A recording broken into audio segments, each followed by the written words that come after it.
Vamos para a correção dessa prova da Secretaria de Educação que está deixando as pessoas sem chão. Quero comemorar aqui com vocês todo o caminho que a gente traçou juntos nesses últimos meses, com live toda semana de língua portuguesa. E agora vem o quê? Os louros da vitória. Vamos olhar o que caiu na prova, o que a gente já tinha visto, qual é o gabarito extraoficial e se vai ter ou não vai ter recurso nessa prova. Se tiver recurso, é aqui que você vai encontrar a justificativa para você elaborar o seu, hein? Vamos embora agora corrigir a prova de TDE e ATB, que foram as provas de nível médio, né, da Secretaria de Educação, todas feitas pela Consulplan. E se você me acompanhou por aqui, já sabe que nós não discutimos a leitura dos textos. Aliás, a leitura dos textos foi aqui um divisor de águas entre os que fizeram muitos pontos e os que aceitaram uma nota mais ou menos por preguiça de ler. Como a minha galera com certeza leu esse texto, nós, obviamente, vamos fazer isso juntos aqui, ó, para você ficar seguro, na certeza de que sua leitura foi esplêndida. Olha só. Encontrar o equilíbrio é essencial, diz executivo do Google sobre regulamentação da IA. Fulano de Tal, presidente de assuntos globais da empresa, diz que teia jurídica em torno da inteligência artificial deve proteger a inovação. Os avanços da inteligência artificial conduzem a civilização a um novo tempo, em onda incessante. Na semana passada, o Google anunciou um inédito motor de busca, o modo IA, em tradução livre. Mecanismo que agregará ao campo de pesquisa recursos de ponta, que autorizem perguntas mais longas e diálogos. Para os executivos da empresa do Vale do Silício, será uma reinvenção. O próprio Google, aliás, tem se reinventado diante da revolução dos algoritmos que ele mesmo ajudou a inaugurar. A onipresença da IA mudou o curso da história. Trata-se agora de seguir os saltos da tecnologia, mas também zelar pelos nós jurídicos que brotam com velocidade da demanda universal por algum tipo de regulamentação para evitar abusos e mentiras. O americano Fulano de Tal, presidente de assuntos globais do Google e da Alphabet, é um dos líderes dessa fascinante etapa de transformação. Na próxima semana, ele estará em São Paulo para participar de um evento da empresa e em Brasília, onde acompanhará as discussões no Congresso em torno do projeto de lei que pretende impor algum controle ao uso da IA. Walker conversou com o Veja antes da viagem. A seguir, os principais trechos da entrevista. Inteligência artificial precisa ser regulamentada? Sim, é oportuno estabelecer mecanismos de proteção para novos usos específicos da IA. Contudo, é crucial lembrar que muitas leis atuais, contra difamação, fraude, falsidade ideológica, entre outras, já se aplicam à IA, assim como em relação a tecnologias anteriores. O caminho é construir uma teia jurídica em torno do arcabouço legal já existente, identificando lacunas pontuais. A urgência? Regulamentar tarde demais pode ser ineficaz, pois a tecnologia já estará consolidada. Regulamentar cedo demais pode sufocar a inovação, antes mesmo de compreendermos o potencial e as particularidades. Encontrar esse equilíbrio é essencial. E como encontrá-lo? Ao regulamentar a IA, consideramos 3 pilares. O primeiro é a inovação, e para alimentá-la, precisamos proteger a privacidade e os direitos autorais, além de garantir que os resultados da IA sejam seguros. O segundo pilar é o da infraestrutura, porque as ferramentas de IA demandam novas fontes de energia e data centers adaptados. Finalmente, como terceiro ponto crucial, não se pode deixar de orientar os governos a usar a IA para otimizar os serviços públicos em decisões que inspirem também o privado. Há no mundo diferentes abordagens de regulamentação da IA. Quais são os bons exemplos? Países como Singapura e Japão adotam posturas a favor da inovação, um pouco menos restritivas, de modo a fomentar as lideranças. Parte das nações europeias, contudo, decidiu por controles mais severos, e é natural que o acesso a modelos recentes de IA fique limitado. Enfim, não há um molde comum. Diferentes regiões, diferentes culturas pedem soluções particulares, ainda que possa haver respostas mais abrangentes. Nos Estados Unidos, discute-se no Congresso uma regulamentação federal unificada, em postura sensata. Afinal, questões como privacidade e direito de apelação, com a possibilidade de extração de alguns conteúdos de detentores de informações nos modelos de IA, são temas afeitos a regras comuns. Não esqueçamos de um outro capítulo fundamental, que exige controle: as deepfakes e o material de abuso sexual infantil. No Brasil, Com um projeto de lei em tramitação no Congresso, o movimento da regulamentação é bom? Acompanhamos ativamente a discussão em Brasília. O Brasil pode aprender com as boas experiências internacionais, para não emperrar a inovação e tampouco descuidar da necessária atenção com a IA. Na Europa, houve a implementação de normas extensas, que agora se mostraram complexas na prática. Cerca de 150 empresas europeias fizeram um alerta. O excesso regulatório poderia frear a adoção da IA e prejudicar a competitividade no continente. Então aqui a gente tem um texto completamente claro, bom de ler, né? É um texto expressivo, é um texto que fala sobre um assunto que é extremamente atual, a IA, regulamentação da IA, então fica super bacana aqui. Pronto, lemos o texto. Vimos que é um texto em formato de entrevista e que, portanto, o entrevistado, ele dá respostas sobre as perguntas que são feitas. E as respostas são muito objetivas, muito diretas. Alguma coisa ali com um toque pessoal, um tom pessoal, mas a gente entendeu aqui que se trata de um texto do ponto de vista argumentativo. Sabendo disso, nós estamos prontos para começar aqui, ó, e vamos para a questão número 1. Eita, que eu já deixei a questão número 1 com a resposta, vou tirar agora, porque eu quero todo mundo pensando junto comigo, vou fazer isso também em todas as outras, viu? Não quero ninguém colando, fica aí essa número 1 de presente, de acordo aí, né, com o meu pensamento, mas eu já tô aqui tirando as respostas das outras, porque eu quero vocês comigo, é pensando comigo. Quero ninguém colando, hein? Não quero ninguém colando. Colar não pode, é feio. Então tá, peraí, ó. Tô tirando os gabaritos aqui para não errar. Vai me contando aí o que vocês acharam da prova. Gostaram? Acharam boa? Será que vocês vão ter o mesmo raciocínio que eu tive aqui? Confesso, gente, que aqui nessa prova eu fiquei com dúvida em algumas questões, viu? Aqui para mim a gente vai ter alguns recursinhos aqui que a gente vai precisar entrar. Vamos embora de questão 1. De acordo com a estrutura do tipo textual apresentado, é correto afirmar que... Bom, eu já li o texto, sei ali que é uma entrevista, né? Ó, então, vamos lá, já sei que é uma... tô lendo a questão errada, viu? Ó, considerando o contexto, pode-se afirmar que as expressões que indicam figuras de linguagem podem ser identificadas nos trechos destacados a seguir, exceto. Então, aí a gente vai em busca das figuras de linguagem. Já sabíamos que isso aqui cairia na prova, né, gente? Tava certo como 2 e 2 que ia ter questão de figura de linguagem na prova. Vamos lá procurar, então, as figuras de linguagem.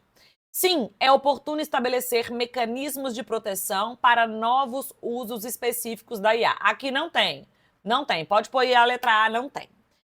Teia jurídica. Teia é coisa de aranha. Então, quando diz teia, é uma linguagem figurada, né? Isso aqui é uma linguagem figurada, então tem figura de linguagem.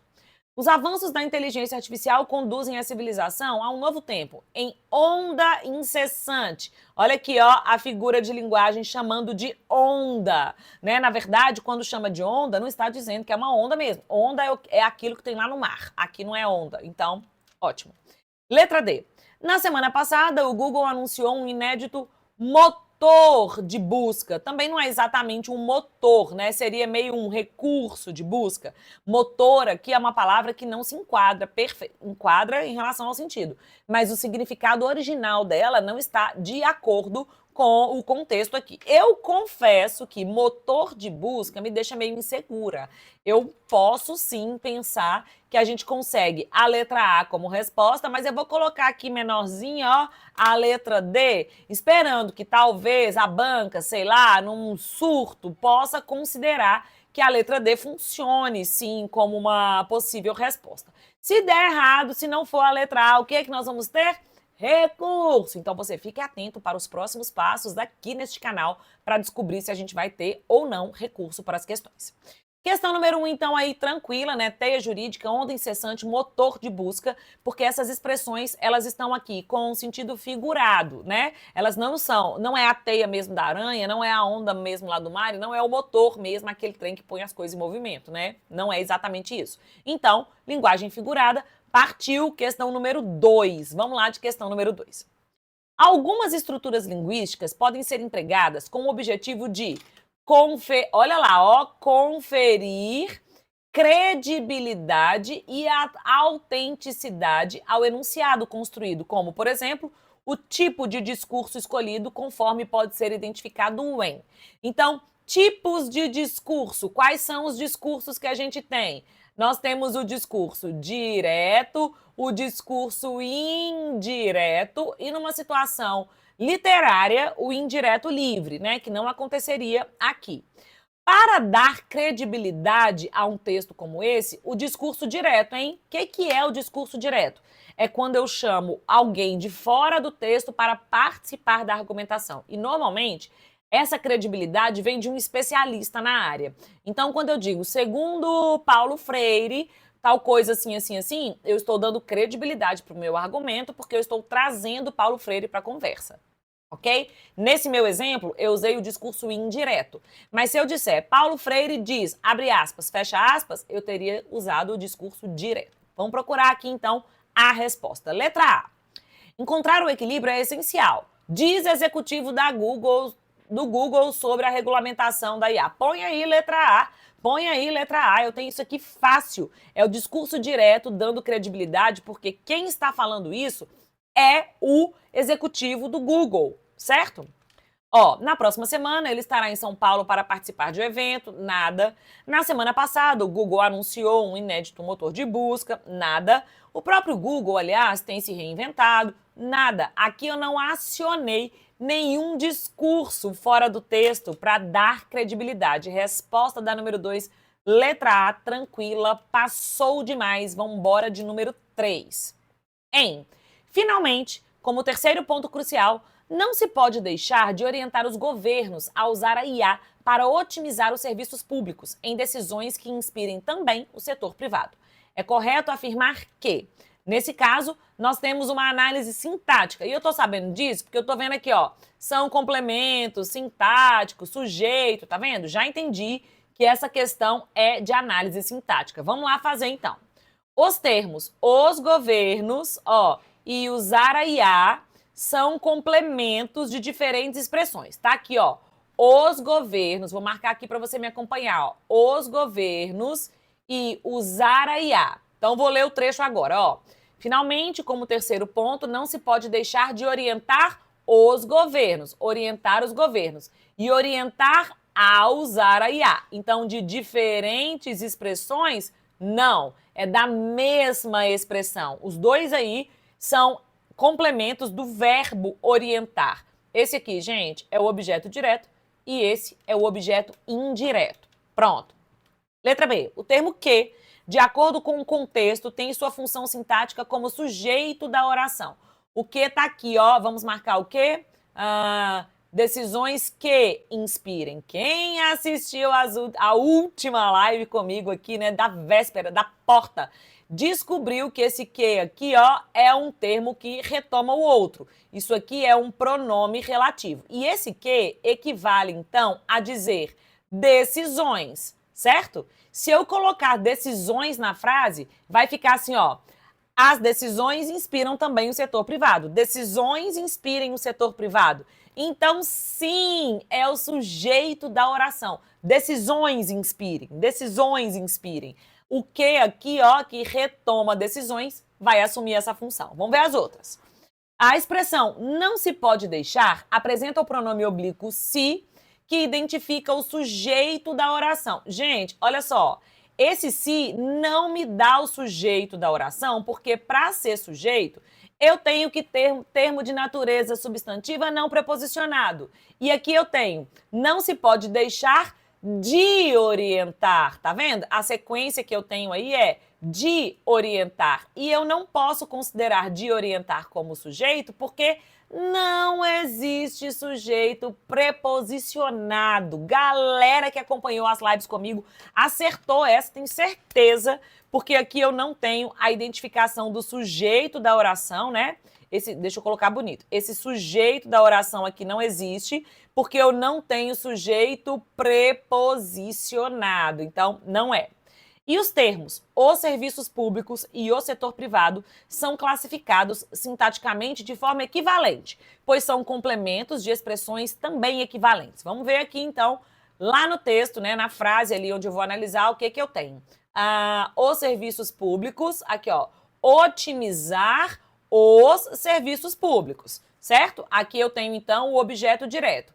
E a outra é o setor privado. Decisões que inspirem o setor privado. Isso aqui também é objeto direto, mas agora é do verbo inspirar. Tá vendo? É do verbo inspirar. Então, não é de expressões equivalentes. Número 2, letra B de bola. Letra B de bola.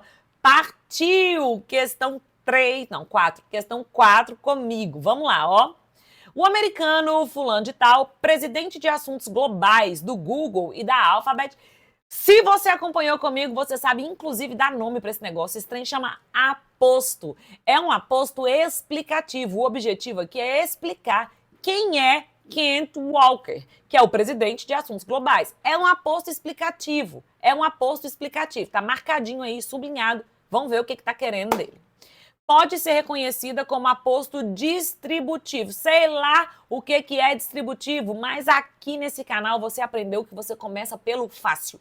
E você já leu sabendo que presidente de assuntos é explicação. Eu não sei o que é distributivo, mas não é explicativo.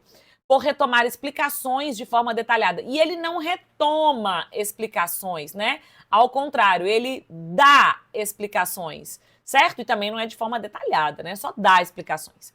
Não é letra A. Letra B. Apresenta uma explicação. Olha isso, que possibilita ao interlocutor do texto reconhecimento adequado do contexto apresentado, porque ele é o presidente de assuntos globais do Google. Então, ele explica isso aqui. A resposta, gente, é letra B. Olha aqui o explicativo, né? Ó, uma explicação que não me deixa dúvidas dessa resposta. Vamos lá na letra C.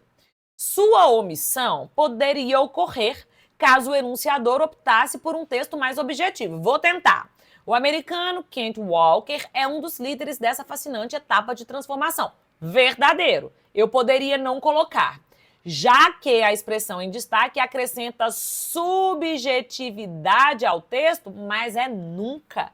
Subjetividade vai partir do ponto de vista pessoal, vai ser ali o dar a opinião. Subjetivo é relativo ao enunciador.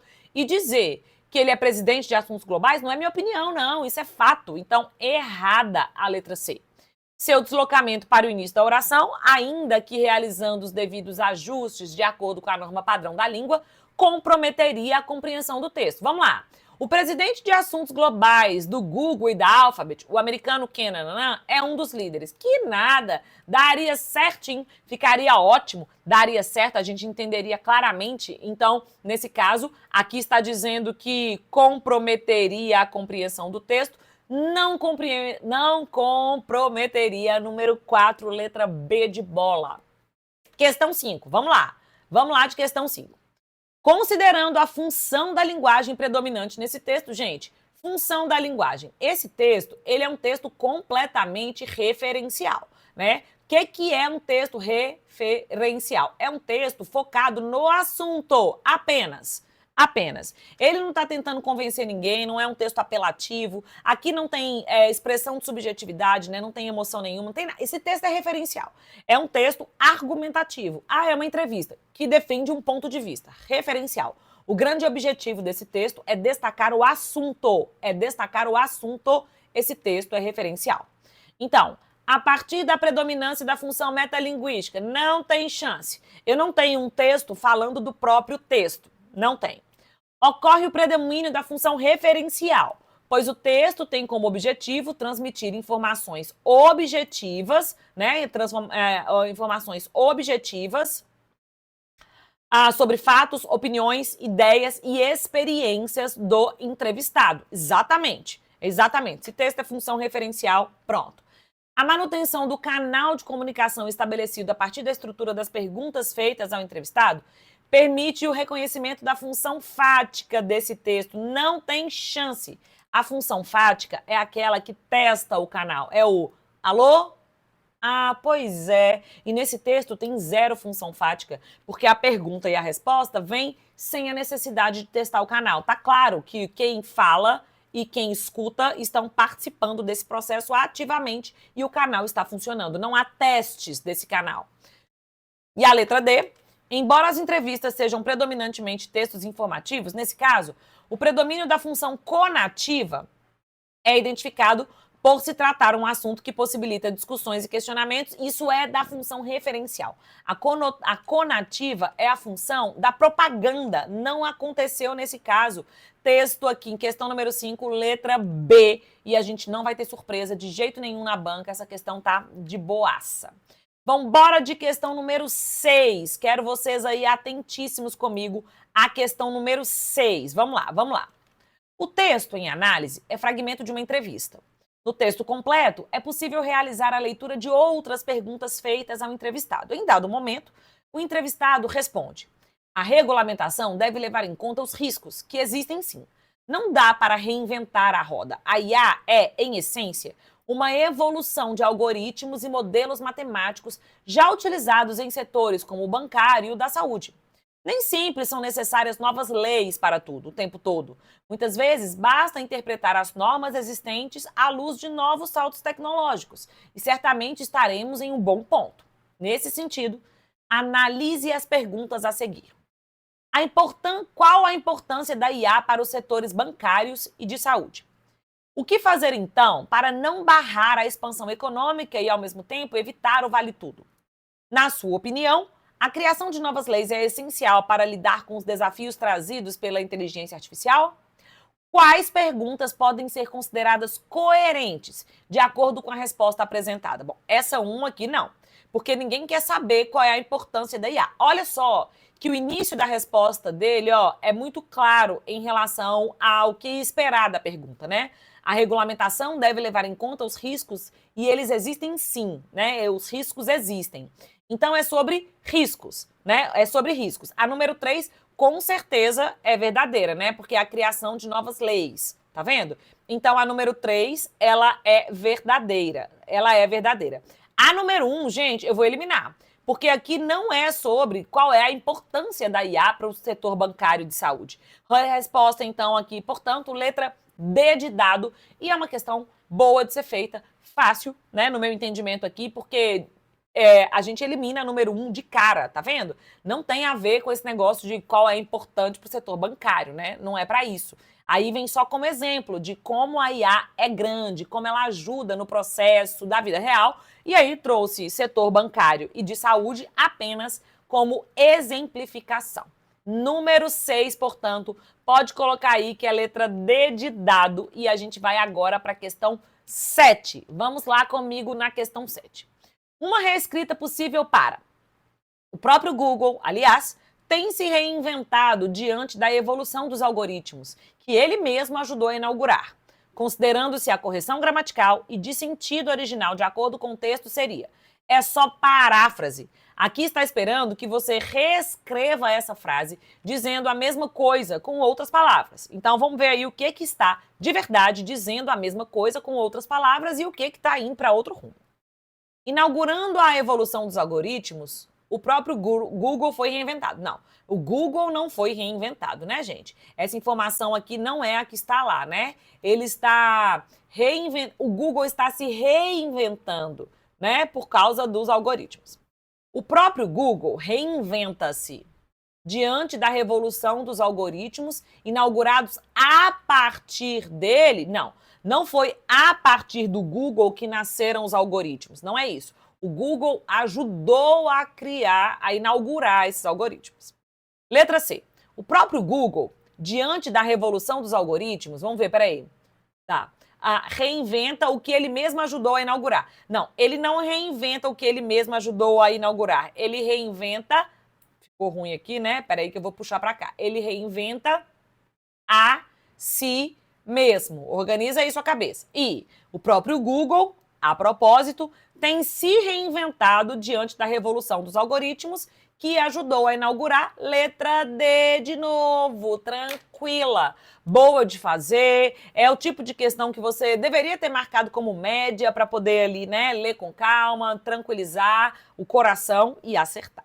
Vamos de questão número 8. Não, vamos de texto 2. Essa prova veio com 2 textos. Olha, eu preciso dizer que esse aqui é um dos meus textos favoritos na vida. Luiz Fernando Veríssimo, esse texto, ele brilha demais com esse texto, mas as questões que vieram relacionadas a esse texto me deixaram enlouquecida. Confesso que eu fiquei aqui meio bagunçada. Vamos ver comigo aqui o que aconteceu na leitura, nas questões relativas a esse texto. Vamos lá então comigo, ó. Comunicação. É importante saber o nome das coisas, ou pelo menos saber comunicar o que você quer. Imagine-se entrando numa loja para comprar Como é mesmo o nome? Posso ajudá-lo, cavalheiro? Pode. Eu quero um daqueles... Pois não? Como é mesmo o nome? Sim. Pomba, Que cabeça minha! A palavra me escapou por completo, é uma coisa simples, conhecidíssima. Sim, senhor? O senhor vai dar risada quando souber. Sinto-me honrado. Olha, é pontuda, certo? O quê, cavalheiro?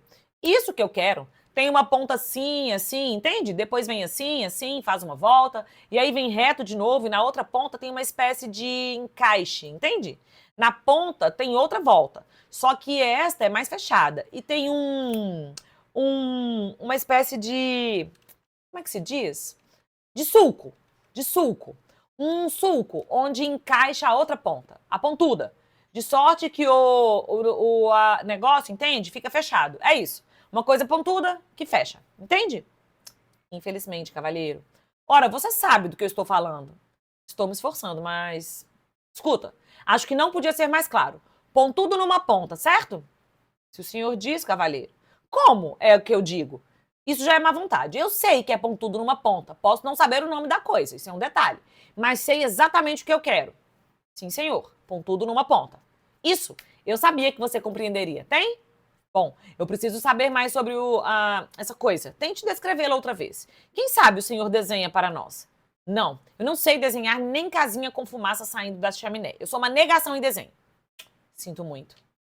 Bom, então o texto aí é incrível, né? Fala sobre a clareza da comunicação e vamos lá de questão número 8.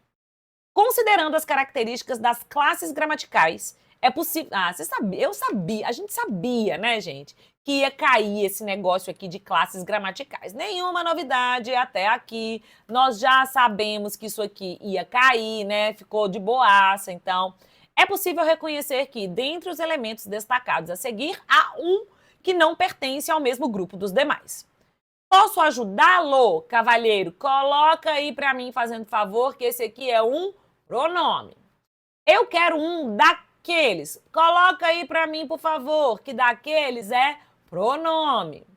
A palavra me escapou. Coloca aí, por favor, que isso aqui é pronome. A questão quer saber se esse que é um pronome. A dúvida aí é saber se esse que é um pronome. E se você assistiu à última live de revisão, eu falei com vocês que para ser pronome, o que seria um pronome relativo, ele teria que retomar um termo anterior para evitar a repetição. Como é que se diz? Como é que se diz? Isso não é pronome. Na verdade, isso aqui é um termo que sobra na língua, ó. Aqui a expressão é como se diz. Esse é que aqui, ó. Tá vendo? Esse é aqui, é que. Isso tudo aqui, isso. Está sobrando completamente e a resposta é letra D de dado. Bom, você quer uma curiosidade da língua? Você quer aprender alguma coisa a mais na sua vida de língua portuguesa depois dessa questão? Pois fique com essa. Esse é que é chamado de partícula de realce. Ele não afeta em nada o processo comunicativo, a não ser para dar uma ênfase. A frase original, inteira, completa é: como se diz? Esse é que dá ênfase. Vou escrever para você, você já fica aí com esse conhecimento sobrando. É uma partícula, ó, partícula de realce. Quer gastar? Quer gastar? Essa partícula também pode ser chamada de partícula expletiva, para você gastar o seu conhecimento de língua portuguesa por aí. Partícula expletiva. Pergunta para as pessoas. Você viu que caiu partícula expletiva na prova da Secretaria de Educação? Não precisava saber o que era, porque aqui a gente começa do fácil. E você sabia os pronomes nas letras A, B e C. Prontinho, letra D, a resposta. Vamos para a questão 9. Essa questão é uma questão para mim muito, muito confusa. Confesso que eu tô assim, quase querendo pular essa questão e esperar o gabarito oficial, sabia? Juro. Mas vamos lá ver o raciocínio que a gente vai seguir, por onde a gente vai encaminhar o recurso, porque aqui eu acho que vai ter recurso, viu? A gente vai conseguir, essa daqui a gente vai precisar refletir sobre ela. Bom, é possível reconhecer como características do texto apresentado, entre outras. Função utilitária, eu não diria, porque esse texto ele não serve para discutir um problema, para trazer o conhecimento sobre alguma coisa, né? Não é isso que o texto traz. O texto é um texto literário, isso é uma crônica literária, né? Então, nesse caso, ele não tem uma função utilitária. O que é um texto com função utilitária? É o texto que você vai usar para alguma coisa. Eu usei para estudar, eu usei para montar um jogo, eu usei para aprender sobre um assunto, né? Eu usei para comprar um produto, né? A propaganda ali é um texto com função utilitária. Esse aqui não é. Ele é um texto que a gente lê por deleite, é por prazer, é texto literário. Então, eu não marcaria letra A nem letra B. Porém, existe aqui no texto, ó, no texto, bem no inicinho dele, esse trecho aqui, peraí, deixa eu marcar aqui, que diz assim, ó, é importante saber o nome das coisas, ou pelo menos saber comunicar o que você quer. Tá vendo? Esse trecho, ele se configura como um trecho utilitário. Então, a gente vai ter que esperar o posicionamento da banca, né, para dizer se isso é suficiente para caracterizar o texto. Eu diria que não, porque o objetivo desse texto, na medida em que ele é uma crônica, já não seria mais utilitário, mas há uma chance de a banca trazer alguma coisa aí entre a letra A e B. Predominância da denotação em uma perspectiva objetiva ou predominância da conotação e a perspectiva subjetiva. Então vamos lá, porque as duas se negam, né? E ainda assim, eu acho que a gente vai ter confusão em todos esses gabaritos. Olha só o que acontece aqui. Quando eu falo de um texto literário, eu estou certamente lá na ideia da subjetividade, mesmo porque a experiência que esse texto traz é uma experiência pessoal, né? Tem um personagem aí que está vivendo essa experiência da compra, tá ali todo incomodado e tal. Porém, o que a gente vê é o objetivo do texto é saber o nome de alguma coisa, né? Então, eu diria que a perspectiva é objetiva. Mas também dizer que tem a predominância da denotação, considerando que esse texto é literário, tá bom, eu não tenho ali uma figura de linguagem, mas eu tenho um tom de linguagem, né? Eu tenho um ritmo de conversa. Daria para falar em conotação? Daria. Daria para falar em perspectiva subjetiva, considerando que o ponto de vista ali é pessoal? Ponto de vista no sentido de que o narrador ali, o personagem, ele fala a partir do lugar dele de fala. Bom, é uma questão confusa. Eu vou apostar que a banca vai trazer o gabarito da letra C, mas eu confesso que essa daqui eu quero esperar. Quero esperar o gabarito oficial e eu acho que a gente vai ter bastante caminho aqui para dar uma pensada nessa questão em relação a recursos, né? A recurso para ela, porque ela tá vendo que abre várias margens de discussão aqui? Eu acho que essa daí ficou uma questão meio ruim, meio mal elaborada. Não gostei dessa daqui, não. Também não gostei da questão 10. Vão lá comigo na questão número 10, que eu acho também que é uma questão que a gente precisa conversar. De acordo com a estrutura do tipo textual apresentado, é correto afirmar que, bom, primeira coisa, esse tipo textual aqui, ele é uma narrativa, ele está contando uma história. Mesmo que eu não tenha a presença ali de um narrador específico, né? Não tenho exatamente, eu tenho só o jogo de diálogo o tempo todo. No início do texto, vou voltar lá no início do texto para você ver, ó. No início do texto tem assim: imagine-se entrando em uma loja para comprar como é mesmo o nome? Tá vendo que isso aqui parece que é o próprio personagem, né? Então, é o narrador, mas é também o próprio personagem, que a gente já entendeu aí que tipo de linguagem ele vai adotar. Esse como é mesmo o nome? Foi o comportamento do personagem durante toda a crônica, né? Então, tá vendo que eu tenho aí um texto? Tá bom, vamos lá. Letra A. Não é possível identificar os personagens e o narrador. Bom, personagens eu identifico claramente. Agora, o narrador é só lá no inicinho, né? Mas quando eu digo que não é possível identificar os personagens, eu vou dizer que isso é falso. Eu vou dizer que é falso, porque os personagens eu identifico. Eu consigo marcar, inclusive, as vozes dele, né? As vozes. Tem duas vozes ali conversando. A escolha do foco narrativo, aí tá vendo? O foco narrativo teria que me dar um narrador explícito, e eu não tenho. Mas eu sei, eu entendo, eu vejo essa história. Eu escuto, entendo. possibilita a compreensão de que o narrador participa ativamente dos eventos na medida em que eu entendo que esse narrador é aquele que lá no início já se apresenta, né? Então, quando eu vejo de e no restante do texto eu sei que o comportamento do personagem é o mesmo desse início do texto, me parece que o narrador é também o personagem. Eu vou de letra B. A ordem natural dos acontecimentos mistura passado e presente. Não, não mistura. Ele vai contando ali na medida em que que vai acontecendo, né? Pode-se observar como principal objetivo do texto a descrição de um objeto. Não, não é isso. O principal objetivo do texto, ele é de dizer a dificuldade de se comunicar, porque ele não consegue descrever um objeto. Na verdade, o objeto aí é imaginário. Eu sugiro, inclusive, que vocês terminem a leitura desse texto. Ele não está completo aqui, né? Nesta prova não veio completo, para vocês descobrirem que bendito objeto é esse. Bom, o gabarito, então, por enquanto, extraoficial, né, é esse daqui. Confesso que eu tenho ressalvas a esse gabarito, né, não vou dizer que ele é o gabarito perfeito e tal, eu tenho ressalvas, vou esperar ansiosa a publicação do gabarito oficial e eu volto aqui, porque se tiver recurso, você vai saber o que precisa fazer para garantir os seus pontos. Conta para mim quantos pontos você fez e se você estava confiante nessa prova. Conta pra mim. Já combinei com vocês. Eu fico ansiosa, querendo saber como os meus alunos se saíram na prova. Você me conta. Tô esperando. Põe aqui nos comentários. Até já já.